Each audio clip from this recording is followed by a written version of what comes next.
We're resetting. In other news, yesterday I was outfitted for a new movie I'm doing, a Western. You're doing a Western? How weird.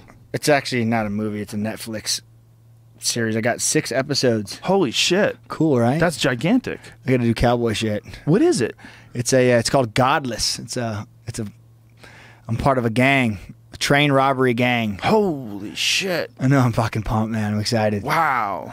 That's amazing. I know. I was starting on the 12th. Have you ever acted before? Well, I did Always Sunny in Philadelphia, but I played me. Here's what I think. I think you're going to kill it right out of the box, and we're going to show the world how fucking easy acting is.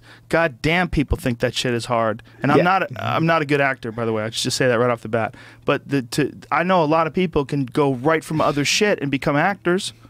Yeah, I mean, I'm more excited about fucking shooting guns and riding horses and shit. I bet you are. You should be. That's real.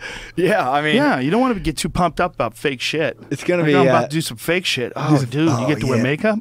What kind of... So that's what this beard... They tell me, Kelvin, we need you to grow your beard, all your hair out. And I said, well, this is a little bit of a problem up top here, but...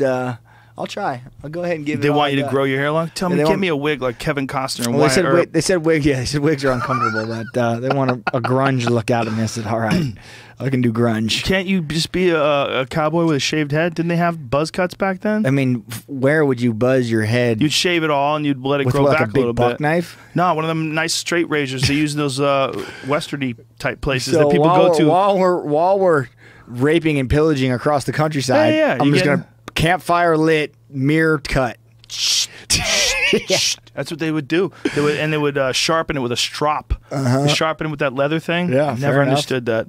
How the fuck does leather sharpen a razor blade? Do you understand? I do not. I buy a new razor every time. Here's a rabbit hole that I've gone down recently. I've been going on these Instagram pages of custom knife makers. Where these dudes. Are you the person that likes all those? Is that why it keeps coming up on my probably my like feed? I love that shit. Who likes all these big juicy butt girls and all these fucking knives?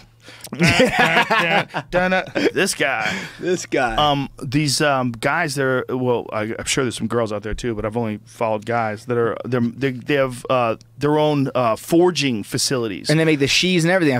They're clanging the fucking metal and putting it in the fire and making handmade knives and shit. Dude, I'm obsessed with this. You forced me to creep just because they're on the whatever that microscope. Yeah. What is that fucking thing called? The search. The search thing. The search page. Yeah, it might be because we follow each other and I'm going to those sites all the time. You're liking and creeping. I'm fascinated by it, man. I don't know what my original point was. It's the tobacco. You were talking about cool shit. Yeah. It's a lot of people making cool shit out there, but that's the rabbit hole I've gone down is homemade knives. And how crazy is it that someone is good at making that and how good you are at speaking to people's souls? See, but this is easy. This is just talking. No, it's not, though. It's not easy. What you do is not easy. You could not. I couldn't just go get someone out the street, put them here, and be like, "All right, I need you to interview somebody for 3 to 5 hours and keep it entertaining and have no dead time and know what the fuck you're talking about." See, that's where you're wrong. I do not know what the fuck I'm talking about. I don't remember what I was talking about when you were taking a leak. Your DMT speech was. You had me wrapping my arm ready for a mainline drag, so I'm ready for it. I've given that one before. I know that one real good. It's like asking you to throw a jab. You could be hammered if you throw that jab. How fucking mad does that piss you off when you're at the shows? I've been to a lot of your shows, and everyone's always like, DMT. When you ask people, what do you want to type on, they're always like, DMT. And you're like, fuck you, dude. I do that so that's... I just tell them, go on YouTube. Yeah, go on YouTube. I can't talk about it anymore. And there's nothing funny I could say about it either. And it's definitely not something you could say in front of a giant crowd of people where they're going to understand. I try to explain. Doug Stanhope had a whole bit once because I got him high on DMT and blew his mind, and he went and did a whole bit about me and him doing DMT in my house. I thought he was dead. He was moaning and foaming, like legitimately foaming at the mouth. He was lying down going, ah! For 15 minutes. No, it was a solid 3 of moaning. With the point where I'm going, oh boy. He was maybe he was just purging. Well, I just started thinking, what did I do? Like I made Doug do what I do, right? So I'm thinking, he'll be fine. That's why I'm not doing what you do. You say 3 giant hits. I'm gonna do 1.5. Here's my point. You're fucking healthy.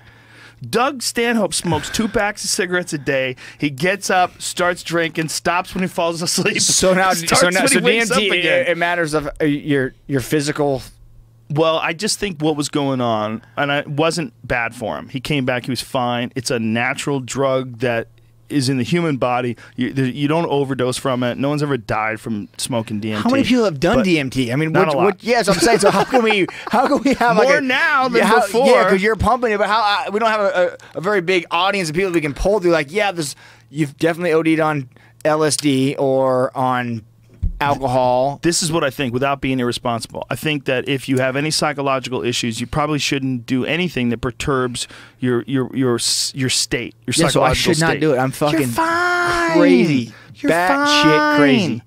But I think that just saying that, getting that out of the way, it could benefit a whole lot of people. There's a whole lot of people that could benefit from it. That's what I'm saying. All right.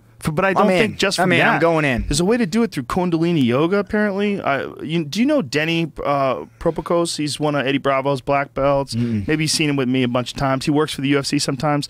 He kind of does what Eddie used to do, where he recognizes, like what they do is they're filming certain positions. Like when Damian Maia finished Carlos Condit, right? Like it would either be Mark Della Grate or when Della Grate's out, Denny will fill in the place. So he understands the transitions. So he'll pull that clip up for the replays. Right. And Denny is a big proponent of Kundalini yoga, and he's done DMT. Okay. And when he does Kundalini, he can achieve those states. How? I don't know. I don't understand Kundalini. I've never done it. But what the fuck does Kundalini even mean? Kundalini is a series of exercises and meditations in yoga that are widely purported to achieve psychedelic states. There's other ways to do it too. There's holotropic breathing. There's like a psychedelic breathing method that you can do that can get. See, DMT is produced by the human body. Sure. So you just got to get your body to make it. And so there's access it somehow. Yeah, there's ways that people have figured out where you can stimulate your body's production of this natural psychedelic chemical. So not just through taking it exogenously, like smoking it or drinking it when you're taking ayahuasca, but to make your own body produce it. And the reason behind it is for near-death experience, right? To like make you feel okay. I don't know what the reason behind it is. I feel like I've experienced what you're talking about when I almost died. Everything, I was in the most pain I've ever been in. I tipped the gurney over, fucking threw up all this blood, and they put me back, and then all of a sudden this like overwhelming feeling just overtook me, and everything was just okay. Like I was okay to die. It was the craziest feeling I've ever had. Like everything was, I had like no fear, and I had no worries in the world. Everything, it was just like, okay. Like everything was just like a giant ease had lifted off me. I've heard that before. I haven't had that experience, but I've heard that before. Well, don't try and die. Yeah. Right. I have a friend who almost died in a car accident. She said the same thing.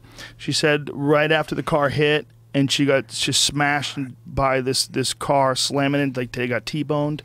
She flew across the other side of the car and smashed into her friend, and there was this immediate like feeling of peace. Yeah, okay. This immediate feeling of like everything's going to be all right, and this weird love sensation. I didn't see any geographic shapes telling me. Well, because you were knocking on the door, son. You gotta go inside. I didn't get it. And one more rip, and I'd have been good. Well, that's what the worry is. That when you're doing DMT, what you're seeing is the afterlife. You're seeing that there is some place that the soul goes, and that the soul is not just a concept that's based in mysticism and lies and in fantasies, but that there's mysticism and something. Lies. Well, there's a lot of people that look at things that you can't prove. Absolutely, it's right? faith. That's the big word of faith. Right. Like if you look at something like a soul, like you can't prove it. You're right. You can't prove it. Definitely. We all agree on that. But let's examine what the fuck it means to be a person. We don't know what it means to be conscious. There's all these ways we can define it and talk about it where it makes sense, but it does not make sense that you are looking through your eyes and living the life of Donald Cerrone, and I'm looking through my eyes and I'm living the life of Joe Rogan, and we become pals, and we have stories, and we talk, and you say things with your mouth, and I kind of understand what you're saying, and I say things, and I hope you understand what I'm saying, and we laugh, we have a good time, we drink a few Budweisers. Like, this is a fucking bizarre state to be in. Super bizarre. Clinging to a circular ball like some gigantic, huge pack of water and dirt and rock that's hurling through infinity. This is strange. With 7 others. It's so strange. It's as strange as can be. Life is way stranger, or as strange, as anything you're going to experience on DMT. You're just used to life. I like life. I like life too. Life is awesome.